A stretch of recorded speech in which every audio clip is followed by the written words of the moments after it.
புதுச்சேரியில் உள்ள நெல்லித்தோப்பு சட்டமன்ற இடைத்தேர்தலில் போட்டியிடும் அந்த மாநில முதலமைச்சர் நாராயணசாமி பரப்புரையை இன்று தொடங்கினார். பிள்ளைத்தோட்டம் அருகேயுள்ள மாரியம்மன் கோயிலில் வழிபாட்டுடன் நாராயணசாமி பரப்புரையை தொடங்கினார். அங்கிருந்து கூட்டணி கட்சி தலைவர்களுடன் ஊர்வலமாக சென்ற நாராயணசாமி வாக்கு சேகரிப்பில் ஈடுபட்டார்.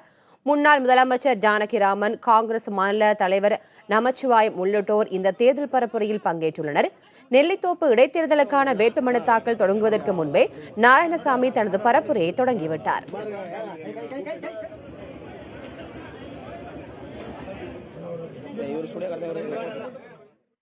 புதிய தொழில் கொள்கையை கொண்டு வந்திருக்கிறோம்.